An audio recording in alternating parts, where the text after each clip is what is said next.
Today on the Idiot's Guide, we are talking about more adulting topics. See, we only made it through 5 of them last week, and so we're going to continue this conversation and cover a few more, maybe 3, maybe 8, probably 5. But we're going to do more adulting topics. Best things for tips and tricks about how to be an adult appropriately and properly. And with Lego prices skyrocketing, a teenager has found playing cards to be just as structurally sound, barring there isn't a breeze. I'm your host, Adam Richardson, aka the Prophet Hacker, and I'm joined by the man in charge, Mr. Joe Haslam. Welcome to the Idiot's Guide.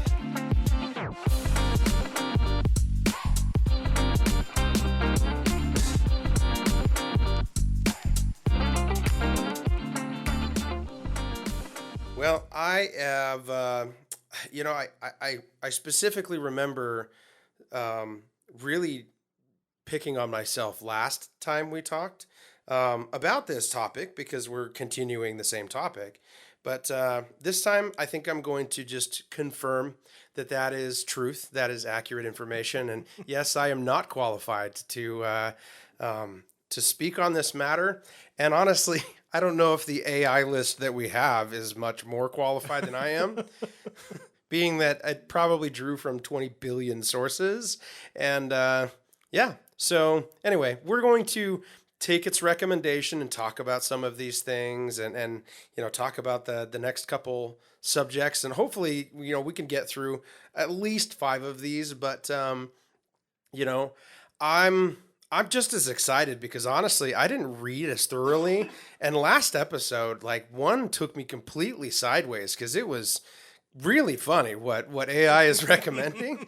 And I can't wait to see if there's any more of those in this episode. So without further ado, Joe, I just want to at least open this conversation up before we jump into the first topic. Yeah. Do you have any input about last week's experience? No, just, how much our AI overlords think what we need to learn is not necessarily always there, but it's a good list. Obey the overlords, right? AI overlords. I'm trying to think, there are actual people and names and faces that come to mind as these overlords because, even ones that we believe maybe have passed away, but we don't know if they actually have because they're so technologically advanced that maybe they are AI. I don't know, No. Okay. Giving too much credit to humanity. Sorry, my bad. All right, well, let's dive in. The first one that we're going to talk about today is clean regularly. Develop a cleaning routine to keep your living space tidy. Yeah, I think this is a really, really important one. Now, this isn't, it says tidy. This isn't spotless. Or immaculate. Yeah. Yes. And we kind of talked about this before. The difference between clean and spotless. Spotless, not necessary. Right. You're living there. The difference between when I clean a space or my wife cleans a space, it's definitely that. Yeah. Well, it's the difference of, if you're cleaning too much, it can actually be too clean. But you don't want it to the point where you've got mold climbing up your shower walls coming off of your shampoo bottle. Yum. Yeah. I definitely don't like mold anywhere, especially my shower. Yeah. But yeah, cleaning regularly, that's something that not everyone knows how to do. And that can be a hard thing for some people. But it's an important skill to learn because you build a habit of doing it. Yeah. And you have to build those neural pathways. You have to build those habits to do it. Otherwise, you never will. I think, when it comes to cleaning, probably the biggest thing, and this goes with the last one that we talked about from last week was time management, is making sure that we are very specific about putting together some priorities in our schedule, and some of that is making sure that there's time to clean, time to take care of some certain things. And my wife and I, we share some of those duties because there are areas that she's really good at, and there are areas that I'm really good at. I think we have I can't remember if it was a podcast episode or if it's pretty sure that's what it is, but talking about how, I have this uncanny ability about doing dishes really, really quickly. Like, I can see a mountain in a sink. Now I have a dishwasher. So like when I say doing dishes, I can load the dishwasher, but not all the dishes go in the dishwasher or fit in the dishwasher. And so usually that means that there's, a dozen or so different things that I am taking care of after I've loaded the dishwasher. And still I'm doing it like lightning. And my wife can't do what I do. But there are areas in the house that she is just really, really good at. And I'm like, when did you take care of this? She's like, you didn't see? I was like, no, it was like lightning, boom, and so that's something that I think is just, find the things that you excel at, especially if you have somebody you get to share this, responsibility with. Yeah. And going along with the time management idea, setting a time to regularly clean. So growing up, on Saturday mornings, we always cleaned. So that was chore day. Mm-hmm. And so Saturday morning at 9 or 10 o'clock, we were all up. If we weren't up, we got woken up. And we cleaned the house. So, all the different chores, clean the kitchen, do the dishes, sweeping, mopping, vacuuming, all those different things. It got divvied up amongst everyone, and you did the chores. Music was put on, so there was blaring music throughout the house. Oh, yeah. And that's what we did on Saturday mornings. Usually took us 2 hours to get everything done. And then the rest of Saturday, it was have fun. We didn't have any other chores to do because it all got done in that time frame. And so, mowing the lawn was maybe an extra chore that would be done later or something like that. But that's the time when chores were done. And that was it. It was great. I'm thinking about like 9 o'clock in the morning is when X-Men came on. So I wasn't doing chores. I was watching X-Men. I had priorities. Okay. It's very, very important. Yeah. We weren't allowed. Yeah. We could watch cartoons before or after, but that was the clean time. There was no debate. No, we did have, Saturday was definitely that. I think my parents, like there was certain shows that I was like, I have to watch this one, but after X-Men, it's on. And like, if I'm not cleaning, then everything else, it's a really bad thing. So yeah, it was, you only have 30 minutes. And nowadays, like you can burn 30 minutes like this watching TV shows. And you're like, kidding. 3 hours later, you're like, where have I been? Where am I? I don't even know what day it is, like. Yeah.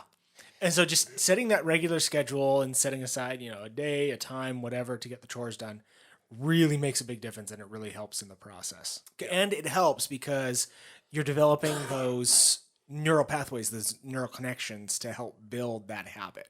Yeah. That when you see a certain thing, hear a certain thing, that's what does it.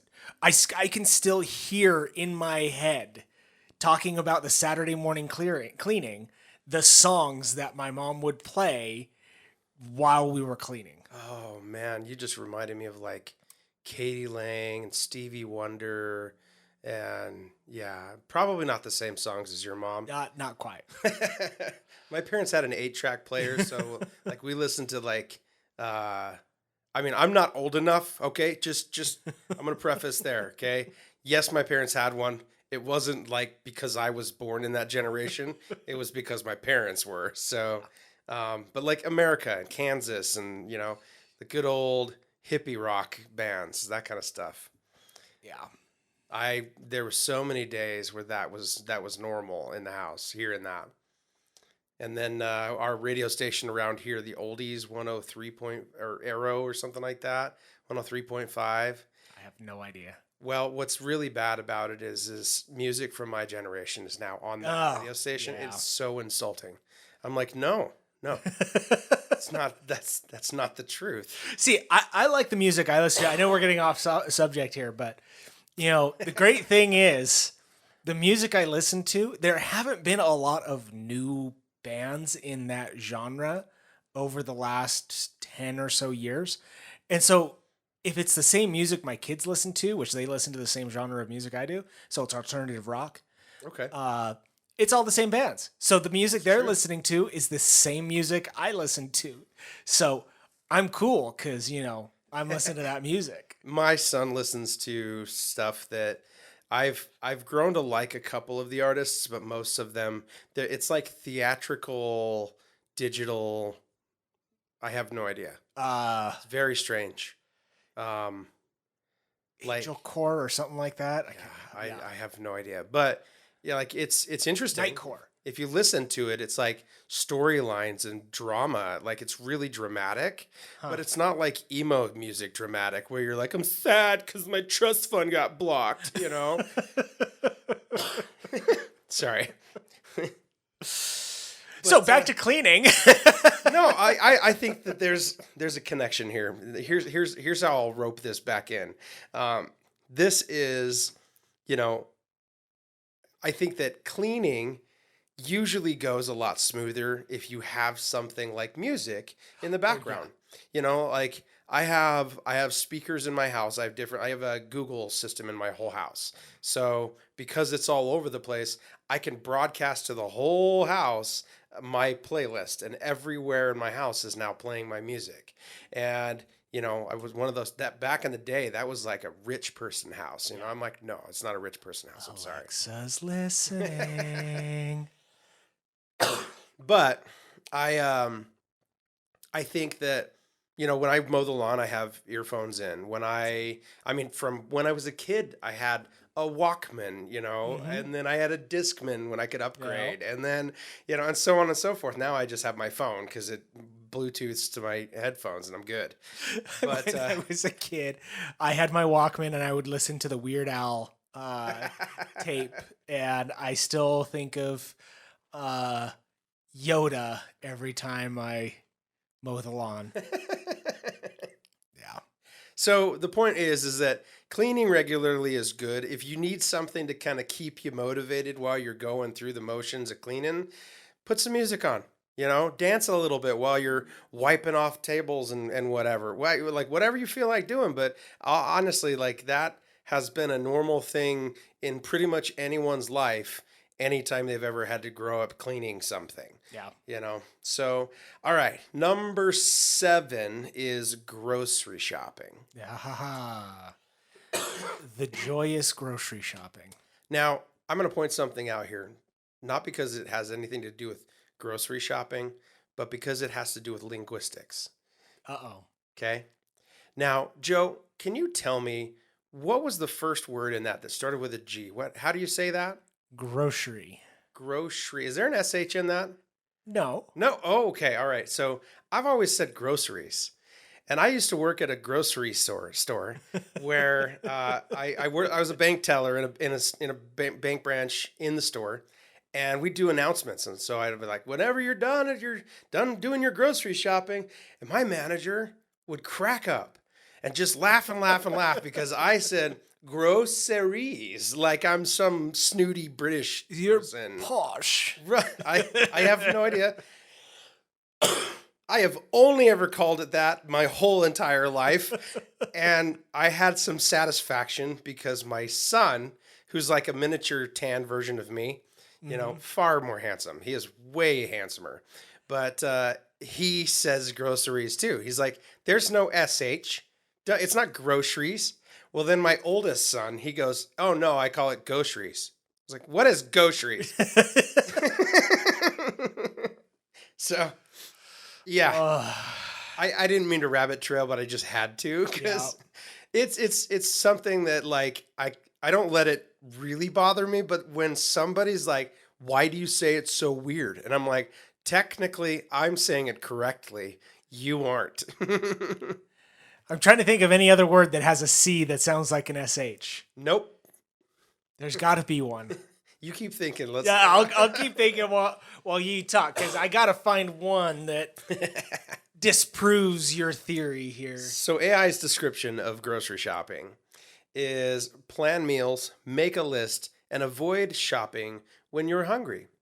Which absolutely, I mean, that's solid advice. I I think about this and I'm like, okay, I definitely benefit when I have my meals planned out through the week. If I'm going to the store like each day to get things, I'm going for a specific meal. So I'm not getting like, sometimes I'll do a whole week. And I know that you and I do meal prep differently. But, but when it comes to that, like, your meal plans, you're doing essentially the same thing, just in a lump sum at the beginning of the week. And for me, I do. We have something on our fridge that we're like, okay, today we're gonna do this. Tomorrow night we're gonna do this, and so on and so forth. We'll have leftover night or whatever it is. But the whole goal is so that we have that, and then I can go from that and build the grocery list. And then when I go to the store, even if I'm hungry, I have the list to go off of. Now the problem still exists that store is designed to get me to buy everything else around it. Yep. So as I make my way, I'm inundated by oohs and ahs. And sometimes, especially when I'm hungry, those oohs and ahs, I'm like twice as much on my grocery bill. So Do not go to the grocery store hungry. So, yeah, I mean, I think that this one's kind of a given, but any luck on a word? I still haven't figured one out. I will, though. As soon as we're done with this podcast, I will go find one. No, and see, what I do is, because we generally have a bad habit of going to the store hungry. And so we do all of our shopping online. So we buy at Walmart. We do Walmart, and then we also do local grocery store, Smith's, Kroger for other companies or other people in other areas. But so we go on the Walmart app and we go through and we just buy everything on there. So it's a lot less likely that you're going to buy something hungry. Mm-hmm. And then I just go and pick it up on Saturday morning. So we do it on Friday night, figure out what we're going to eat for that next week. And then I just go and pick it up. And then I prep some on Saturday, prep some on Sunday. We're done for the week on food. And so it really reduces a lot of that. If they don't have anything, or if there are some things that Walmart just doesn't have, or some things that I just don't buy the Walmart brand, or I have to buy specific brands for certain things, we go to Smith's and we buy the other things that we need. Yeah. Now, I take one of my daughters with me, who she likes doing these grocery trips, but it also means we go through the store really, really fast. And so it's great, because if I were to go with my wife or alone, I would probably go through really slowly. But because my daughter's there, who wants to go but doesn't want to go. Yeah. And so it's get in, get the stuff, get out the door, because she wants to get back home. And I mean, like for me, especially Walmart, I don't like Walmart ever. It's a trigger environment for me. So like and it's unhealthy. It's one of those things my therapist is like, that's a bad thing, and I'm like, I know, gosh. But like avoidance basically is what it's considered. Walmart is one of those environments that presents too many like mixed bags of personalities. Like I have a neighbor, the Walmart near closest to us, the biggest Walmart, our one of our neighbors, he's like, I've had to pull a gun on 3 different occasions at that Walmart. And I'm like, neat. Thanks for that information. That just makes it so much better now. I feel safer because of that right there. No, I don't. Not at all, actually. And but like that's just kind of to give you a little bit of perspective as to the quality in which we're dealing with. Walmart's kind of notorious for that. Like they have the whole feeds of Walmart fashion that you get to, you get subjected to at that store. And thank goodness I have never had that kind of interaction. But that place, back to school was terrifying. Like it is, moms are the most intimidating thing to go around. And but like, when I go to Walmart, I'm very much on point. I do not want to browse. I will go in, get what I need, get out. Well, you've got to find the right time. Yes. And so, again, coming back to being autistic, I know I mentioned that a lot, but it does dictate a lot in my life, how I interact with people. Being in crowds where there's a lot of potential confrontation, being in crowds where people don't understand personal space and will walk right up to you, walk into you. It is I'm starting to stutter just even thinking about it. Yeah. The sensory overload from that place is just awful. Same. I mean, that's the way with any grocery store, really. Yeah. Whether it's Smith's, Walmart, wherever you go. But you can find good stores to go to or good times to go to. Like I know all the different Walmarts in the area. And I know the quality of the Walmarts, and I know the types of people that are in the Walmarts. I know what levels of crowds are in the Walmarts at what time of day. Yeah. And each one has slightly different hours for when the crowds are heavier, when the crowds are more raucous. What happens with each of these Walmarts? Yes, I go to that degrey when it comes to I agree places. with you. I'm going to ask you for that knowledge. I'm going to be like, hey, can you write all that down, please? Because Walmart used to be that way for me. Like I used to go back pre-COVID before they used to now they shut down at 11. Right. So before it was like, once it hit about 11, that crowd, like there'd be a 24/7 Walmart and it's 24/7. It's sketch because of that. Yeah. But from 11 to like 1, it's a ghost town. Depends on the Walmart because some areas, once you hit that 11 o'clock, so like 10, 11 o'clock now, or I guess 10 o'clock now, that's when you really start getting some of the crazies in the store. And so the sweet spot. Now it is, yes, Yeah. definitely. The sweet spot is between 8 and 10. Okay. And so you don't want to be there any earlier than 8. Sometimes it can be a little crazy until 8:30. But then you also want to be out of there by 10. Between that time frame, it is quiet. You don't have the crazies. The normal people are out of there. And so it's just really empty. Now, different Walmarts do different things, but the same thing that when I do my Smith's ketchup shopping at the end of the night, on Saturdays, I don't go to Smith's until 9 o'clock. Okay. Because it's crazy. And it's still like 2 hours of shopping. So. Oh, yeah. Yeah. I mean, there's plenty of time to go in. And, I've had to deal with all the workers there. They want to get done for the night. So they bring out all the carts of the stuff that they're restocking and all those things.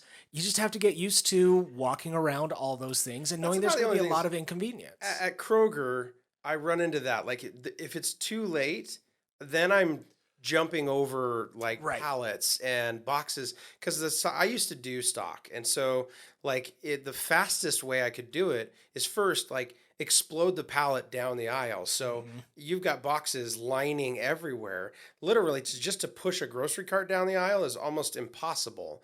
But it's the most effective way for that employee to do their job, and do it quickly. And I used to work with somebody who was in grocery, and they said like they're on a mission because they're timed. Their systems track how fast they can get it done, and if they aren't like really really fast, they get in trouble. So and nothing against the people who are doing that. That's part of their job. That's what they're doing. For me, I'm willing to put up with that inconvenience. Because it means I'm not interacting with people who are going to bump me and touch me and it's just too much. But it's usually not until like 10. Like it's usually in the like either it's first thing in the morning when they're getting some like a truck showed up in the night or something like that, or right at the end of the shift or right about an hour before close. And that way they get out by a decent hour because they're not going to stay overnight doing all that. Right. So no, I mean, like I think that that's just kind of something that I like your recommendation. Hey guys, you heard it here first. But No, 8 to 10. grocery shopping, well, now that I've said that, well, I guess we've only got one caller, so we've got one more person coming to the store during that time. But That's not bad. Our numbers are still good. There you go. No, that's the thing about grocery shopping is when you've got this, it can be fearful for some people. Yeah. Especially being an adult for the first time, going out and grocery shopping for yourself for the first time. Yeah. It's intimidating. But knowing that, honestly, there are other people that deal with these same kind of emotions of grocery shopping being intimidating. Knowing that there are times when it's going to be less intimidating. Those are important things to know and recognize those and do your best to find the right time that fits for you to go grocery shopping. My wife loves going grocery shopping on Saturday afternoon. She loves the crowds at Walmart. My. That just gave me like, I want to throw up. It's, I can't do that. Yeah. Not Saturdays. But Saturday anytime is terrible. it's one of those things. What works best for you is important. You just got to make sure that you find out. Do the research. Do the looking into it to find out what is going to be best for you. Like for me, it's going to Smith's at 9:00 at night and buying my groceries on Walmart app on Friday night and picking it up on Saturday morning. So I don't have to go in that store. Hey, a really helpful tool. I just remembered that it does this, but if you have like Google Maps on your phone or you can even do this on a computer. If you look up Google Maps and look up a location, this goes for restaurants, gas stations. I mean, you name it, it tracks basically any registered business. It's going to give you a traffic chart about when it's busiest or like busier than normal or for whatever reason. And so you can see even there, it'll give you a rough idea so that you don't have to like go dip your toe in the water and be like, nope, not right now. You know, you get a chance to kind of see that and check it out. Yeah. And to be honest, I have gone into grocery stores and gone in there for 5 minutes and then I'm out. Yeah. As in, I haven't bought anything. It's just too overwhelming. I'm out the door. I'm done. I'll do it a different day. Yep. So. All right. So number 8, we've got 3 more to go through. So we got to fly through this. All right. I was joking about 3. Okay. The jokes become the reality. Isn't that life right there? Number 8 is healthcare. Schedule regular checkups and take care of your physical and mental health. Guys, I think like the biggest thing is we are absolute advocates for mental health, absolute advocates for just overall health, physical health, just being better about paying attention to that stuff. It's something that, you know, it's heart-wrenching to see, you know, just somebody that isn't concerned about it and they're just kind of wasting away. And you're like, man, there's 1,000 things you can do without paying a dime at a doctor's office for. And yet, you know, like it happens. But guys, this is something that's really, really important because there's somebody who wants to keep you around for a while. Stay around, you know? And this isn't just about, you know, being skinny or being fat or anything like that. A lot of the, Wegovy or whatever that medication is out there right now for losing weight. Oh, yeah, I can't remember the name of it. This isn't about that because you can be overweight and still be healthy. And this may be a topic for another podcast, but even I think it's the AMA recently came out and said, recommended doctors stop using BMI as a gauge for health. And that's because it really doesn't do anything. And again, we can go into this more detail on another one. It's not what BMI was ever meant for. It was meant for a growth chart for children to make sure that they were growing at a steady rate. Yeah. Similar to how we look at what is their weight, what is their height. We know that.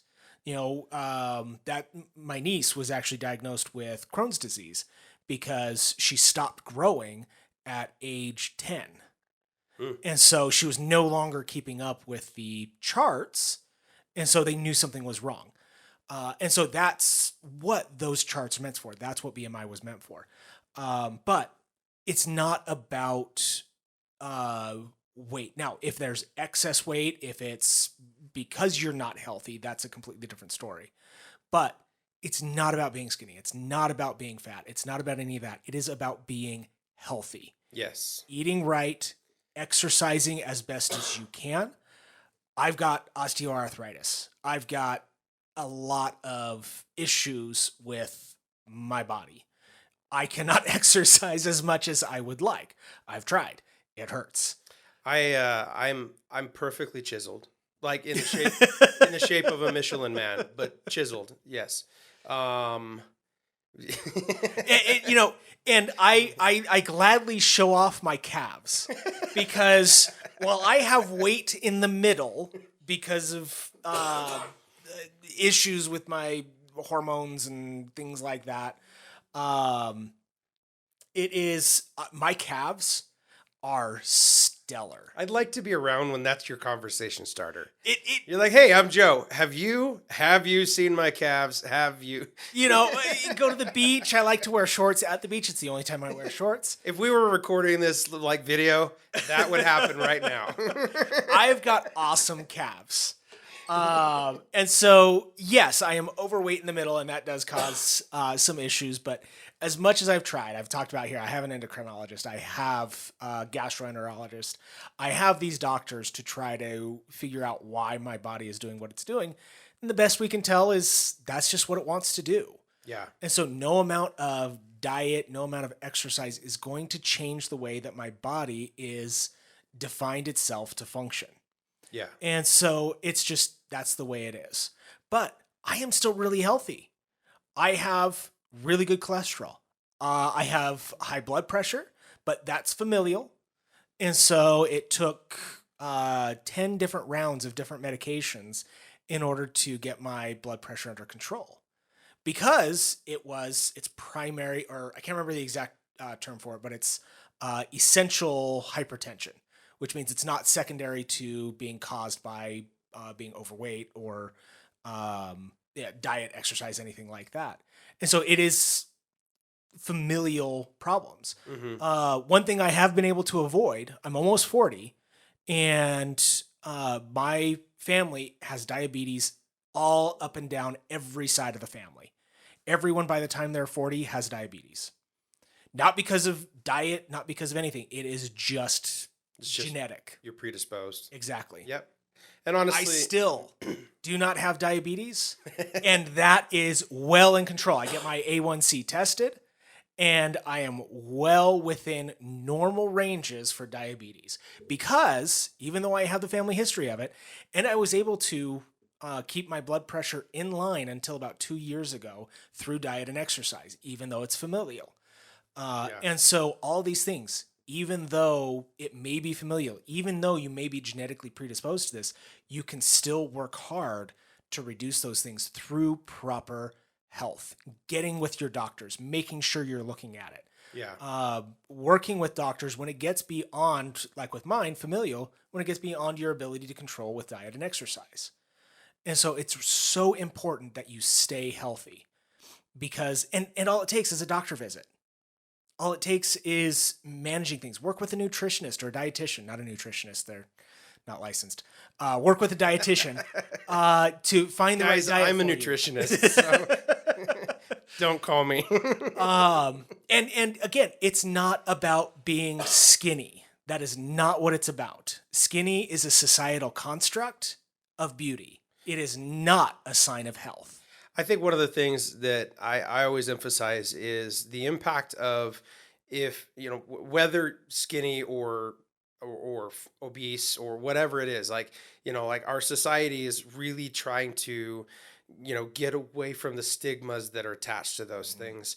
But unfortunately, on the other side of it, we're inundated with this standard of beauty that's supposed to be out there that you're like, I'm never going to, and it's discouraging, and you just, you eat your feelings, and then all of a sudden you're never getting there. So guys, I think the biggest thing is that your health overall is going to be impacted by, how you eat, what you eat, to the different things that you're exposed to.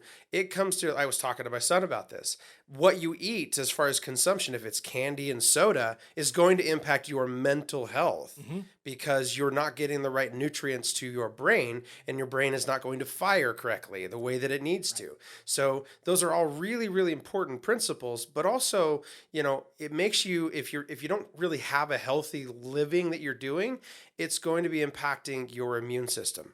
And your immune system is the only defense your body has against everything that is unseen in this world and is out to kill you.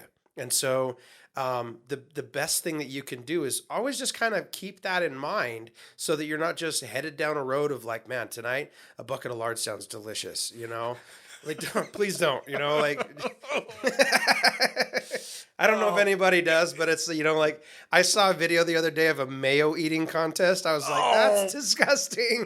Growing up, my dad would eat mayonnaise on a spoon. To this day, I refuse to eat mayonnaise. It is, just I can so eat mayo disgusting. in moderation, but I can't do it. The contest was horrible. So, but it's the idea of like, you see these things that are really tied together from even what you're grocery shopping for, is making sure that you're not just going there hungry and buying everything that they're trying to get you that's sugary and bad for you and high in calories. And and we just did an episode a little bit ago about some of this stuff of good eating and good ideas about that. Yeah. And surprisingly, McDonald's French fries were actually on the healthy list. Well, relatively healthy list. Relatively. Only 2 categories off the macro health charts. And even those 2 were not that far off. Guys, not the super size, and you will be hungry after you're done eating those. Again, it doesn't matter size. It's about the caloric intake. They're not going to make you feel full, that's for sure. But managing your diet so that you're getting the right quantities of things in your diet. And sometimes that's a snack. Yep. If you get some ice cream, great. Add it to what you're having for that day. Just make sure you're managing it in other areas. Yeah. Diet and exercise is not about managing every minor thing. It's about being responsible. And that just means if you have a cheat afternoon where you go out and get a big, juicy, fattening cheeseburger, maybe eat a salad for dinner. A salad that actually has nutrition in it, not just, there's a lot that goes into it. We won't go there, but this is what it means. It's just be aware and don't get discouraged. Never get discouraged if you feel like you're not meeting your image goals. Mm-hmm.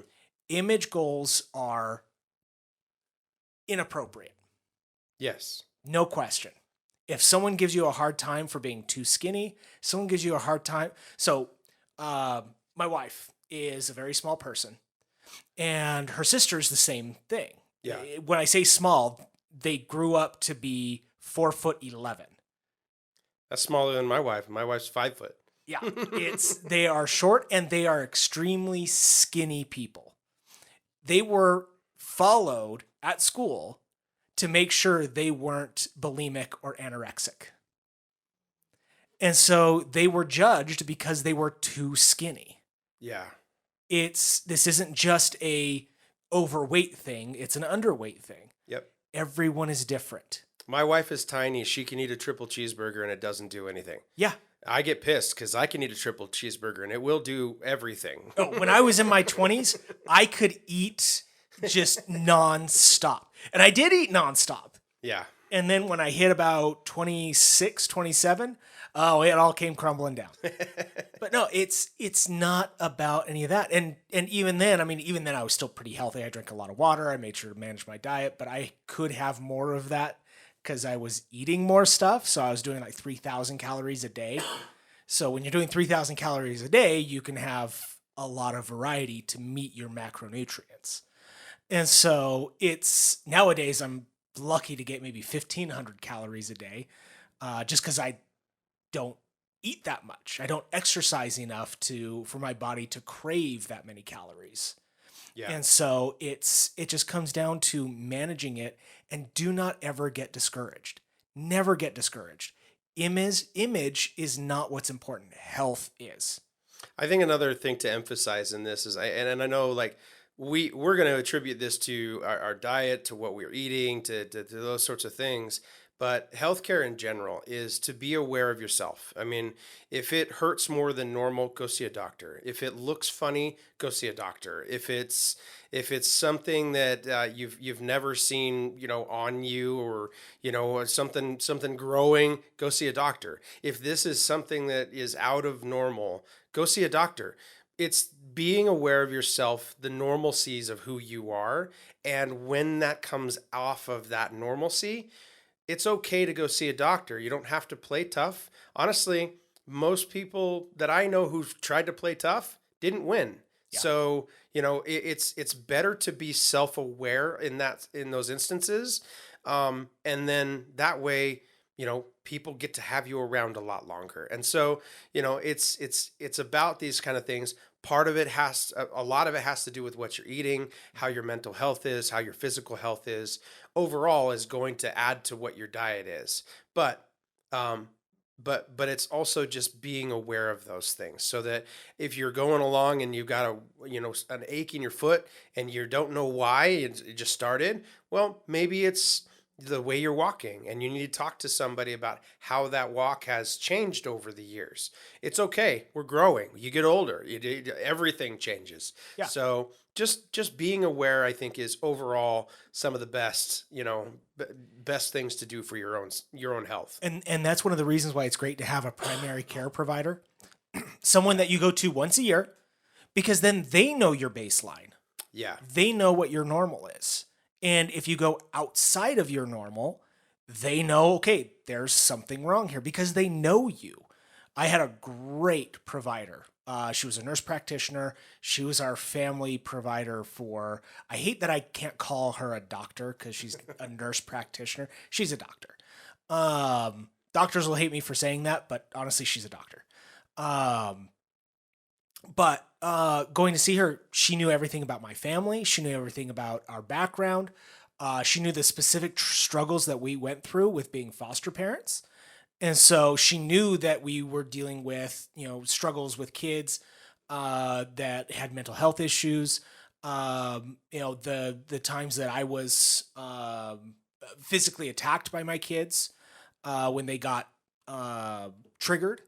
And so she knew all of this background, and she knew where our mental space was. Now, we're really good about making sure we talk about things, and we're in really good mental health space, which is really important for foster parents. Mm-hmm. But having a doctor who understands not just you, but your entire family dynamic and your individual situations is phenomenal. Yeah. Every time I'd go in, she'd ask, how are your kids? She would ask by name, how are your kids? And I would see her I am accident prone, so maybe 3 or 4 times a year. But it's not accident prone. I was thinking like you were going to say I'm a lot better. A month. I'm a lot better now than I used to be.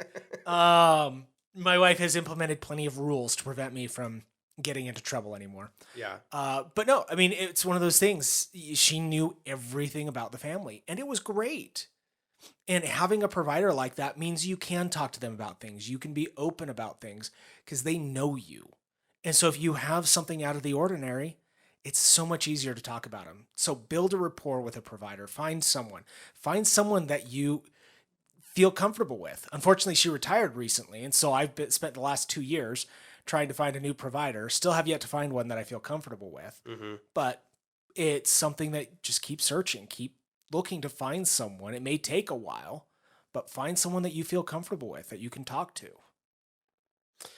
I don't think we're going to make it to 5. I'm sorry. It's probably my fault. No, these are good subjects, and we're only going to make it to 3 today. But that's okay, guys. That just means, again, more episode security. Yes. We'll be on this until we're done. There's 20 of them, so it might be 6 months. We don't know. You know, I doubt it, but I think there's a couple of these that at least I think we trade off as far as who's talking about what, like in different areas. But yeah, I think this is good. One of the things I wanted to kind of bring up is, I think, and this maybe is on the heels of healthcare, and that is to do things. I think you and I had this conversation, is do things that kind of boost your what we talked about, serotonin levels. Okay. And I don't want to go in detail about those sorts of things, but the simplest way is what makes you happy. Do something that makes you happy. Do something that at the end of the day you can just kind of wash the stress off of you. And that way, what that's happening inside your body is it's building up some of those serotonin levels so that you have you have a better spirit about you, I guess. Now, one of the things that this young gentleman, a teenager, he's actually from India. He spent 41 days making himself pretty happy with this. Guinness Book of World Record. So at this point, all right. It was over 40 feet long, 11 feet and 4 inches high, and 16 feet, 8 inches wide. Wow. Breaking the record for the biggest building built out of playing cards. Like just a structure. And there's a YouTube, I'll link the YouTube video in our video, but literally it's a whole, like, I guess it's 4 buildings that from his home city in Kolkata. I don't think that's the right way to say that word, but it's Kolkata.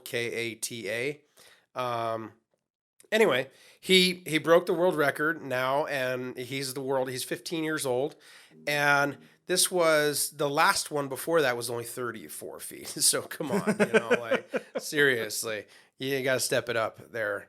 But no, honestly, 143,000. Oh, sorry, this one that was the last record, 143,000 playing cards. But it doesn't show me how many playing cards this one was. I'm assuming if he's another 6 feet at least in every direction that the last record holder was, he's probably double that number in playing cards. So, easily in height wise and in depth wise of how big this was. So most impressive.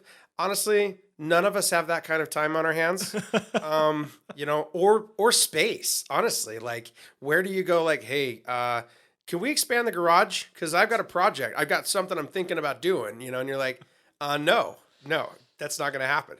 So I have no idea where this happened. Like maybe at the school. Maybe he has a big backyard.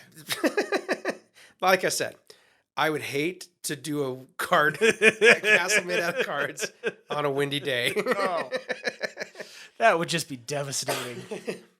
You've been working for 3 weeks, and you're like, it wouldn't have been 40 days. It would have been 20 days had there not been a tsunami come through. Oh. So, or what do they call it? It's a typhoon, not a tsunami. Tsunami washes everything away. And then you're like, I don't have any cards anymore. I don't even have a building. So anyway, that's a wrap for us. I'm going to call this one a win and let you guys know this is the end of our show. Life's too short. So keep laughing and learning. And remember, idiots have way more fun. Check your shoes.